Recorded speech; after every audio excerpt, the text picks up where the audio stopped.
Hari ini saya ingin sedikit membahas tentang survivorship bias. Dalam bahasa Indonesianya disebut dengan bias kebertahanan. Mengapa membahas tentang ini? Karena ini ada kaitannya dengan pernyataan dari orang-orang yang mengatakan bahwa mengapa harus divaksin. Misalnya orang-orang terdahulu itu kan bisa hidup tanpa divaksin. Kemudian ada juga pernyataan misalnya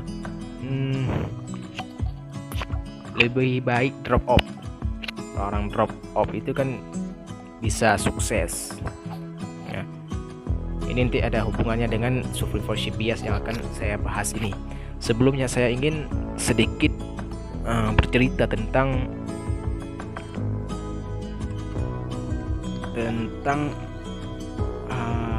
seorang matematikawan bernama Abraham Gale. Pada saat Perang Dunia Kedua, dia diperintahkan untuk mencari kelemahan pada pesawat tempur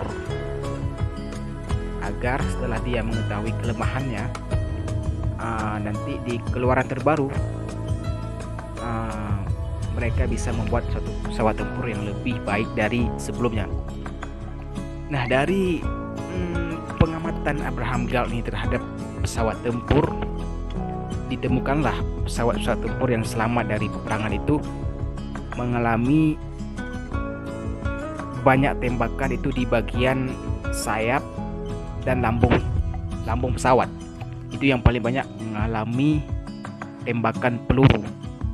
Sementara di bagian baling-baling, di bagian kokpit atau di bagian belakang itu tidak ada mengalami tembakan apapun. Nah, dari pengamatan si Abraham Wald ini, kira-kira menurut Anda ini bagian manakah yang perlu diberikan perlindungan lebih untuk pesawat keluaran terbaru agar lebih andal, lebih bertahan terhadap tembakan peluru? Kira-kira menurut Anda yang bagian mana yang harus diberikan perlindungan lebih? Jika jawaban Anda di bagian sayap dan lambung pesawat yang banyak mengalami tembakan yang harus diberikan perlindungan lebih, maka Anda sudah menjadi korban dari survivorship bias atau bias kebertahanan. Bias pertahanan ini adalah suatu kesalahan logika yang memusatkan perhatian hanya kepada benda atau manusia yang berhasil melalui proses tertentu, sementara mengabaikan hal-hal lainnya, sehingga menimbulkan kepada kesimpulan yang salah. Nah, jawaban yang tepat seharusnya yang harus diberikan perlindungan lebih itu di bagian baling-baling, kokpit, dan di bagian belakang. Mengapa? Karena pesawat yang selamat, pesawat yang tidak selamat dari pertempuran itu yang mengalami tembakan ya di bagian-bagian itu, di bagian kokpit, di bagian belakang, sehingga mereka tidak berhasil selamat. Seharusnya di situ yang harus diberikan perlindungan yang lebih ekstra.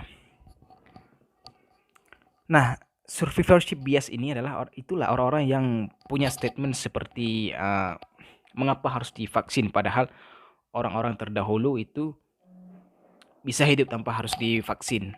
Kemudian ada juga pernyataan misalnya lebih baik drop off. Drop off itu kan bisa sukses seperti Mark Zuckerberg, seperti Bill Gates. Padahal kesimpulannya tidak seperti itu. Misalnya orang-orang dahulu bisa hidup tanpa divaksin misalnya. Kalau kita lihat data-datanya, orang-orang dahulu bisa hidup tanpa divaksin itu kan orang-orang yang memang memiliki daya tahan tubuh yang lebih. Sementara yang lainnya yang tidak memiliki daya tahan tubuh, mereka ya sudah meninggal lebih awal. Untuk orang-orang yang punya pertanyaan untuk apa divaksin, sedangkan orang-orang terdahulu itu bisa hidup tanpa divaksin, saya punya informasi penting. informasi pentingnya ini, orang-orang dulu yang berhasil selamat dan hidup hingga tua itu adalah orang-orang yang memang memiliki daya tahan tubuh yang prima.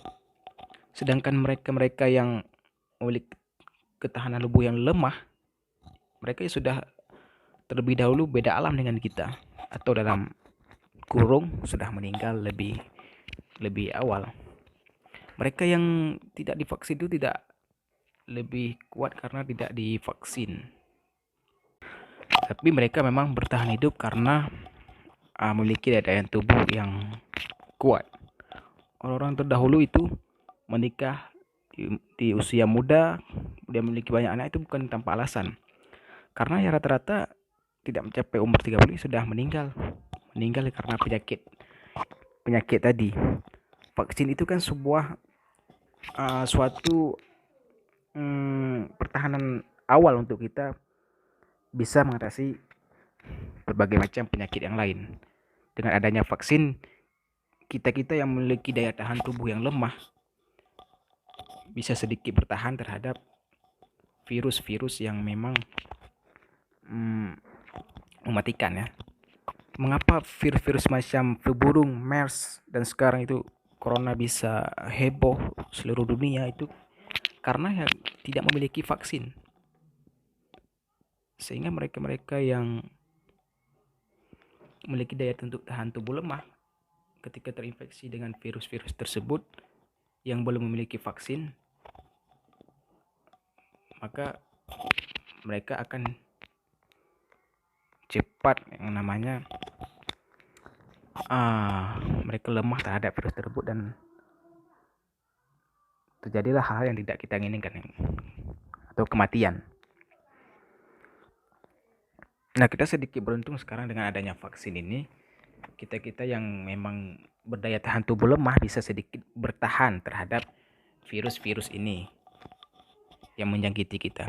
Dahulu itu flu bersin itu suatu alarm untuk kita bahwa harus menyiapkan kain kafan. Karena ya belum adanya vaksin ya atau obat untuk menyembuhkan yang namanya flu, sehingga banyak dahulu itu orang-orang yang kena flu bersin itu akan meninggal. Kemudian ada juga pernyataan untuk apa pernyataan yang mengatakan lebih baik drop off, karena kan Mark Zuckerberg, Bill Gates itu sukses itu orang-orang yang drop off, padahal tidak demikian ya. Kalau kita lihat mungkin kita nampakkan data-data orang yang drop off itu yang sukses bisa dihitung jari mungkin, sementara yang lainnya itu pengangguran, sulit mencari pekerjaan dan lain-lain sebagainya. Nah, inilah yang namanya survivorship bias. Kita hanya berfokus kepada suatu benda atau orang-orang yang sukses melakukan sesuatu, padahal di belakangnya itu ada banyak hal-hal lain yang luput dari pandangan kita, sehingga menghasilkan kepada kesimpulan yang salah dari kita. Mungkin itu saja sedikit pembahasan saya tentang survivorship bias, karena menurut saya ini pentingnya di tengah zaman yang macam beredar hoax, anti vaksin dan lainnya. Sedikit perlu kita membahas tentang survivorship bias ini.